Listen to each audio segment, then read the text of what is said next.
So what made you so inspired to visit the Donbass and, moreover, film a movie there during a wartime scenario as EU citizens? It's great that you said that, because actually we had a lot of problems with this kind of hybrid way of making films. We never knew on festivals whether to put it into the category of fiction films or to documentary films, and it was always a bit of confusion. Some said we are a short film, a fiction short film, other we are documentaries.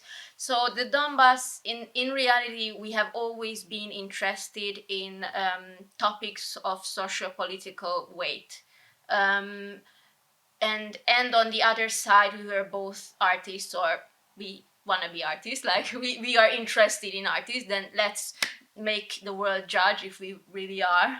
So but we met in England. Actually, we both lived there, and I was a photographer, he was a storyboard artist, and we started to talk, and immediately what came out is that both of us, from their own separate backgrounds, we are very much linked to Russian culture. I grew up on Russian literature. I was a First of all, my real background is in literature, and I was very, very passionate about Russian literature.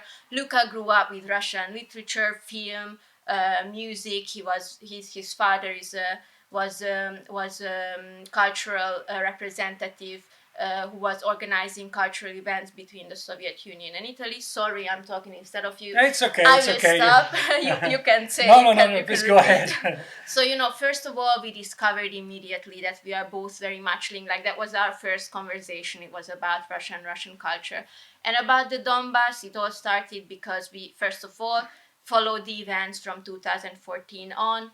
There was a very important alternative news channel in Italy. We've also worked for that news channel. It was called Pandora TV.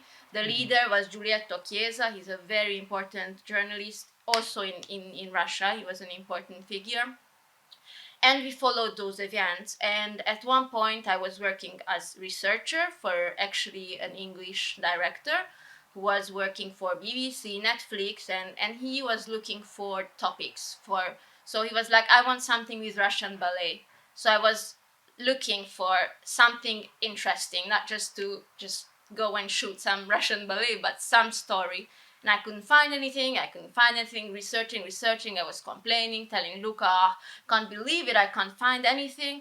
And one night, one of these nights that I was searching, and I found really topics all over the place already, because he needed from Japan, he needed from South America, from England.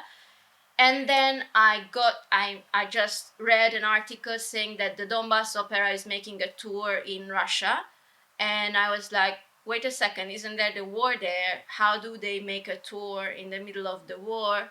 I mean, isn't this a theater? And then I researched it, and we found out the story about the theater. And I actually first proposed this topic to the director, but for one reason or the other, they didn't choose it. And when they didn't choose it, like the producer didn't choose it, then we were like, that's great, so let's go and do this film together.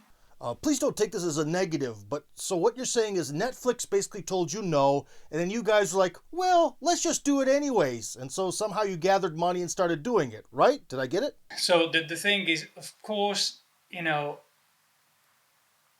are basically two main things.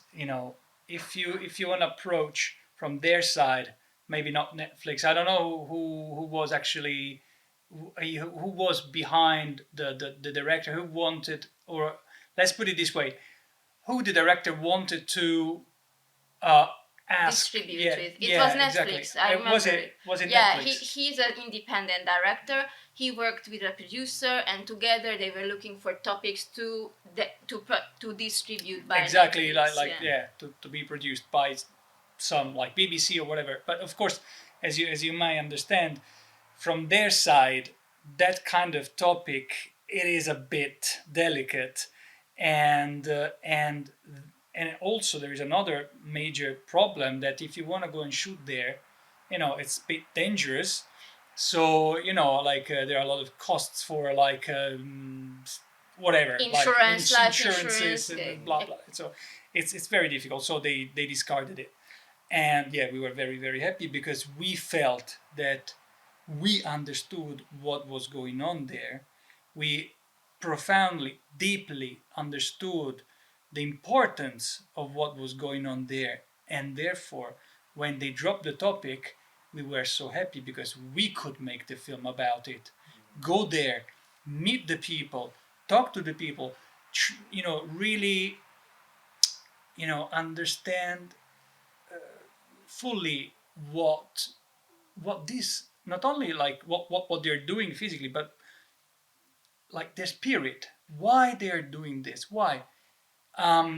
So the film, the film that we've made is not very much eventually about what happened there in that very moment, but it's a sort of a demonstration to the world that another humanity exists.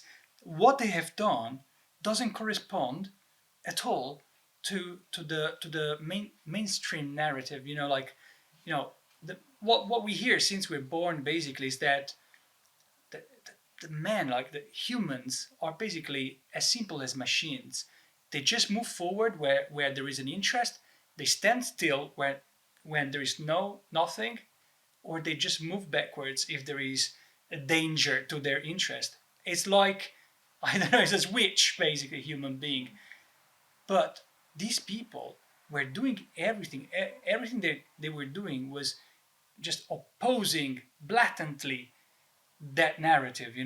What they were doing was putting up a show when there were bombing flying towards them.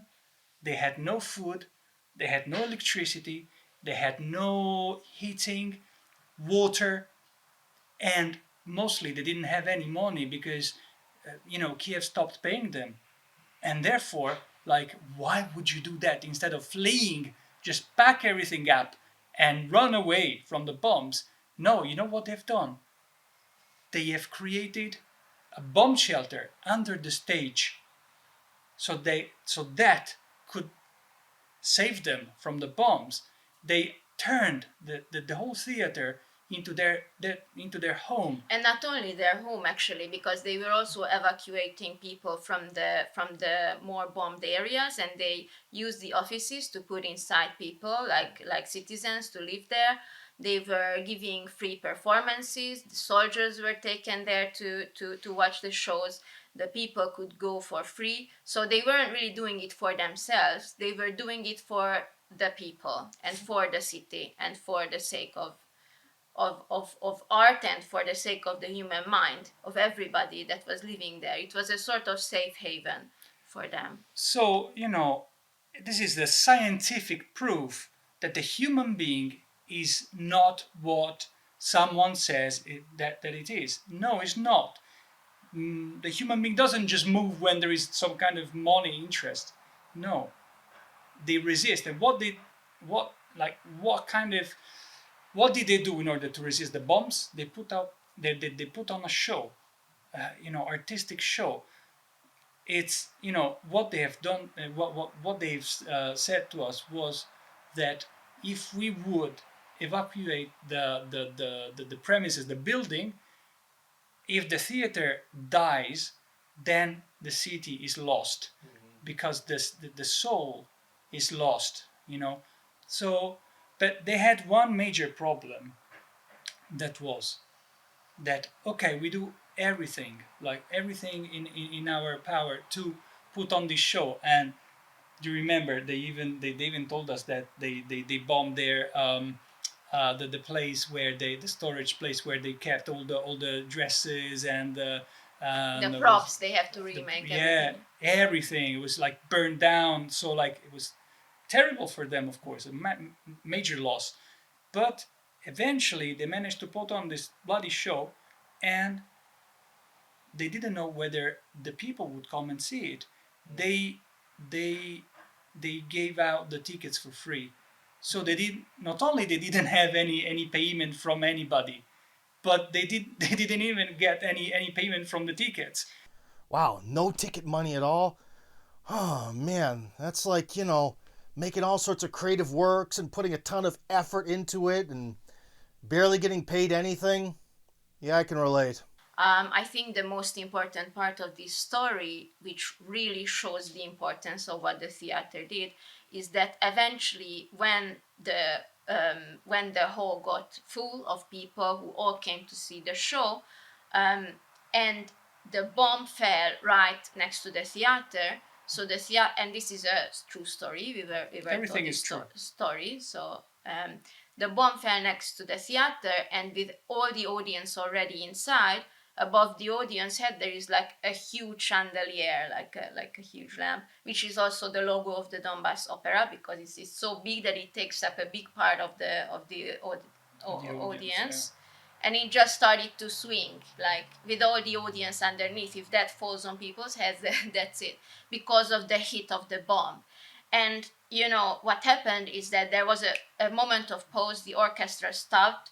They looked around and they thought, okay, that's it. We have to evacuate. Everybody has to run away. Surely they will now go, and the show is off, and we will do it another time.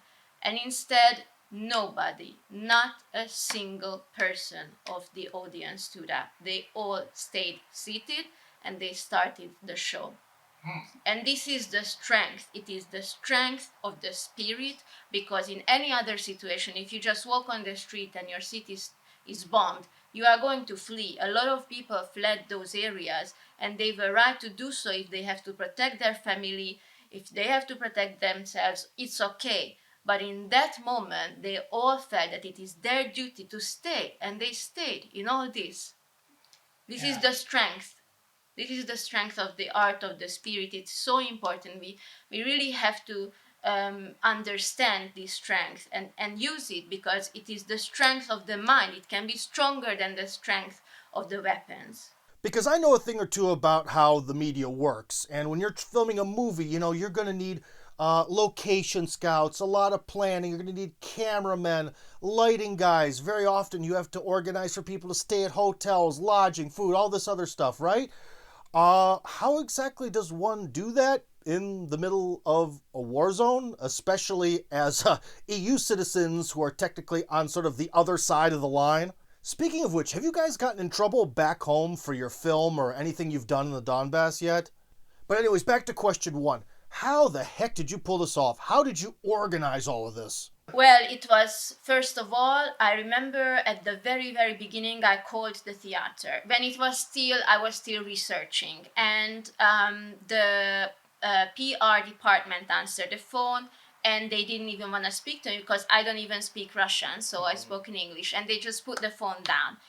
And yeah, and then eventually, little by little, I understood that they first want to meet us, and then if that's a green light from them, because they've been exploited so much and they've been distorted so much, their image has been distorted so much, that there were actual channels, I don't want to mention their names, maybe it's not okay to mention their names, but actual channels from France, from Germany, that went there, made some interviews, and actually took some sentences out of context, and they re-edited them, and it said the opposite of what they wanted to say. So of course they wanted to know who the hell we are. And I said, okay, great, let's go there. And that was actually the breaking point with the director, because I think they didn't want to risk to go all the way there and insure everybody and get to know them. And then if they don't get the green light, they can't even shoot. Whereas we were like, we are two people, we want to go, we just set out to go and meet them, and let's see how it goes. And we actually contacted, mostly I think we made a gesture by contacting all the official institutes. So we didn't just go there like this, okay, what happens, but we contacted We went through like a proper, official way. official procedure. Like first of all, we were good friends with Giulietto Chiesa, this Italian journalist who was a very important figure also in Russia. And so through him, we got some contacts, and then we went down all through official procedures, and the representative of the Donetsk People's Republic in Italy, and then the foreign ministry, and then so we weren't trying to go just on the side. sneak in, and actually we now that we hear, then we can actually thanks a lot all the people that really helped us. That is the Italian representative to the DPR, and of course the foreign Ministry of ministry Foreign Affairs. of the DPR. So yeah. Italian representative to the DPR. Do you mean like within the Italian government itself? Could you elaborate on that? What are you talking about? Yeah, exactly. It's on its own. It's separate. Of course, actually, it's not really well seen in Italy. Of course, they get a lot of pressure. But there are different branches too, I'd say. There are 2 or 3 represent offices. There is one in Turin, I think, and Verona. one in Verona. Yeah. Yeah. Yeah. So, and there is also some centers in France, if I'm not mistaken, and other countries. So, around Europe, yeah. yeah. Now, when you went down there, I can imagine the border guard's reaction. He looks at your passports, talks to you, and he's like, okay, an Italian and a Hungarian, and you say you want to come here to film a movie. Yeah. No, yeah, it was. Yeah. I mean, you come from a NATO country. They don't know who you are, and it is perfectly normal. But we were sure that when we get to know the people that we have to get to know, that we want to get to know, it will be all fine. And it really went like this. We understood. We weren't expecting this kind of huge welcome or anything like this, because we knew that it's a healthy, natural, and also just kind reaction. of suspicion that they have. But we knew that we want to do things that are right and that are good and that are true, so we weren't afraid. And eventually this is what happened, because it's a little bit like this with Russians, when maybe they have a little bit of distance in the beginning, but when you get to know them, they are just like, I mean, the person who put down the phone to me the first time when I called the theater is now my best friend since the 4 years ago when we went there, and we talk almost every week, if not every second day. So as soon as we got there, in one day, we made at least three friends that are till today are very, very good friends. So yeah, I think we just very much understood each other. They understood that we were there for for them, to in order to show their real spirit to the world, and therefore they now, I mean, we trust each other, and now it's much easier, of course, to go there. The trust was born immediately, because we are not paid by anybody to make this film. We made this film entirely from our own resources. We spent our energy. We spent a lot of resources, like economic resources, our own, on it. And I'm not saying this to compliment ourselves. I'm saying it because I think that it's quite an important phenomena. What happens is that many times there are stories that happen in Russia and with the Russian people that they manage to show such a strong willpower, such a strong spiritual presence, that they actually manage to inspire random foreigners to dedicate their parts of their life into bringing this into and showing it to the rest of the world. Sorry, friends, I forgot to record probably the most important question for Luca and Maya. So, did you guys actually make any money on this adventure, or did you lose tens of thousands of dollars for the sake of art and truth and so on?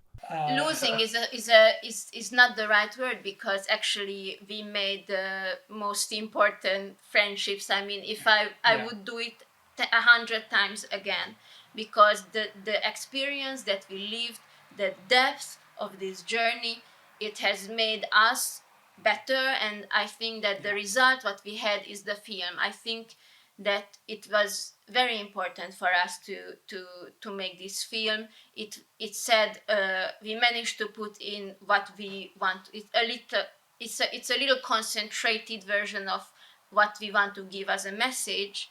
And we didn't break even, in the sense that it won some awards on pretty important festivals, fortunately, but it was not, we knew it from the beginning that we are never gonna make money on this. That was never the objective. So Yeah, our goal wasn't really like making money with that film. I mean, we could have maybe thought about some Spider-Man, like remake.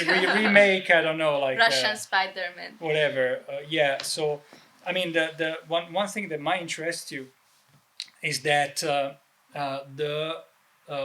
the prizes we won were, unfortunately, I would say, only in Russia, because um, you know the like, what we call the Western culture, it's in it is in somebody else's hands, and they basically do not allow anything that is out of that kind of direction that they give. Like, whatever is out of that track is not good. It doesn't matter if your film is good or not. Of course, we're not talking about a matter of taste.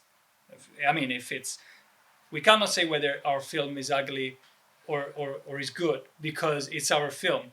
But having seen what many of those festivals we send the film to, what they have published, what they have screened, we understand that it's not a matter of taste.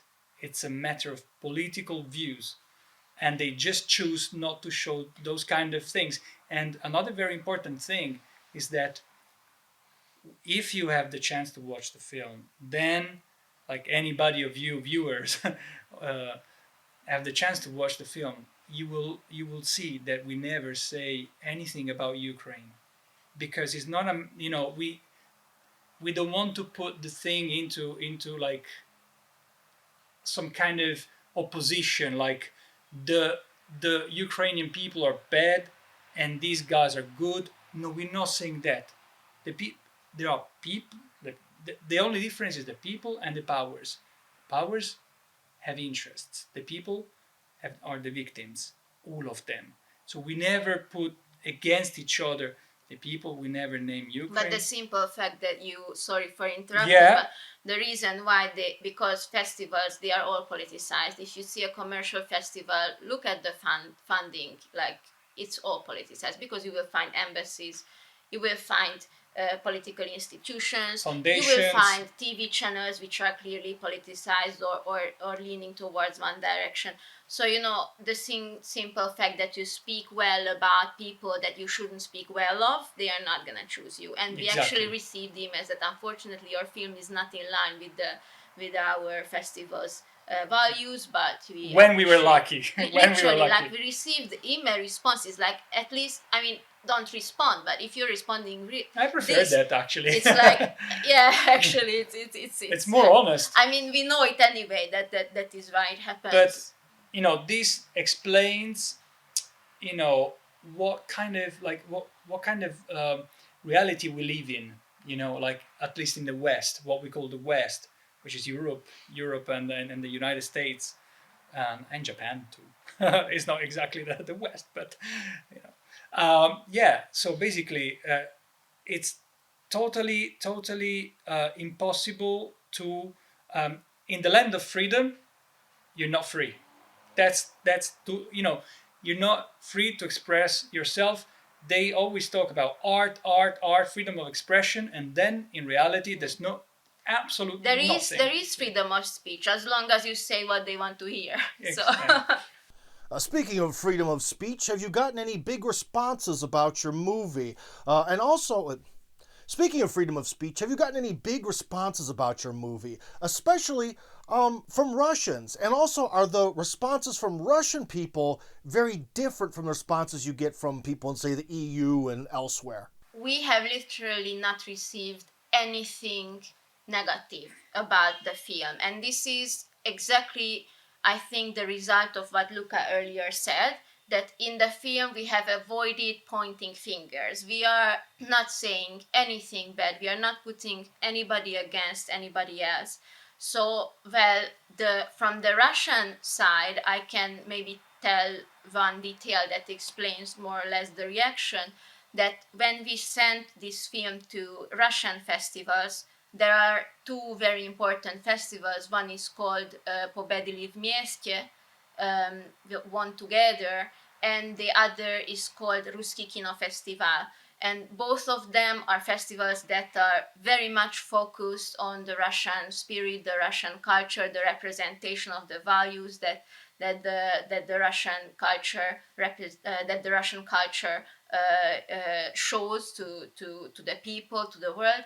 And actually on the Ruski Kino Festival, and it won the Grand Prix. So it means that anyway we managed to understand who like it is a reflection. This film is really how two people reflect on the Russian spirit, and it managed to represent them so well that on a festival especially dedicated to this, it won the Grand Prix. So this means really the world to us, because this is what we try to do, and it is not the prize itself that means to us, but the fact that they saw themselves in what we wanted to say. Because what we think is that the things that they represent, that the theater represented through their resistance, those are universal values that are important for the whole world. But in this moment of time, it is, and also several different times in the history, it is Russia that can represent that. But certainly now in the world that we live in,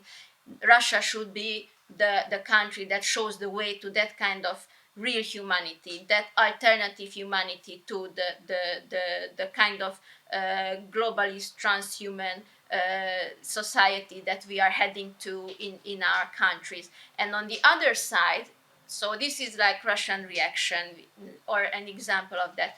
And in Italy, we managed to put it on a big TV channel, which is called Bio Blue. It's a nationwide TV channel, and it was also on a big YouTube channel. And the reactions were really, really good, but not only the Italians, but for example, one story that can show this is that we sent it to a friend of ours who lives in Canada, who is not informed. I mean, she's a lovely person, but she's not particularly informed on this topic, and pretty much usually says the usual things that a person who is not so informed would say, and certainly not in line with us. But when she saw the film, she wrote to us that she cried for the whole time. It is beautiful. Now she understands so much more about this situation. So the fact that you are not attacking in your film, but you are touching people's heart, it really, really manages to communicate much better than if you would just start to write very strong criticisms and articles. We experienced exactly this. Like wherever we showed the film, and to whomever we showed the film, they always reacted the same way. They were crying.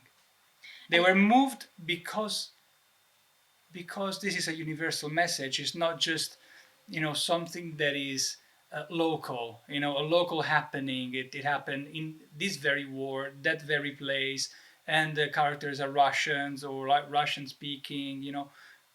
No, this really shows the universal meaning, deep meaning, and it really offers a new way to see the human being. I wouldn't say it's a new way. I come from Italy, and we had something called humanism during Renaissance, and the Renaissance, it's just picking the old Greek Roman culture, like making it Renaissance means being reborn, basically. So they're giving a new life to those thoughts. So we think that Russia, Russian culture is the I would say the only one in the world at the minute that is still carrying this humanistic this humanistic approach, and these people in the theater, they did exactly that. They didn't just speak, like they weren't philosophers. You the ballerinas there, that they're not philosophers. They don't act after having thought about what to do, what not to do, whether this is philosophically, ethically right. They just know what is right and what is wrong, and that we won't leave the bloody theater because the people need us, and we will stay, and we will put on the show. That's it. And this is true, real humanism in action. And by the way, I just remember, I just add a very little thing to this, that when the film was brought, because it was brought to a film festival in Italy, where actually it was really nice, because at the moment of the screening there was a school brought into the movie theater, so a huge group of very very young children, maybe like 15 years old or something like this, from 13 to 15 years old, something like this, so the film, and that reaction was simply amazing. I mean, they were there for the entire time of the duration of the film. They were reacting to everything that was happening, and they were like like this in the parts that are no, or in the end they were clapping so much, and then we had to make a little speech, and afterwards actually the teachers came to us and they held our hands and they said, you brought light into this event and thank you so much, and it was very important for the children to see this. So it's clear that this message touches everybody, everyone, from children to elderly. Hold on, I think I can speak for you too. We're not praising our own film. We we really invite you all to watch the film, and of course have your own opinion about it. What we think is that the film managed to communicate a message, it just brought some message, a universal message that everyone can understand, and touched everyone that really had the time to watch. So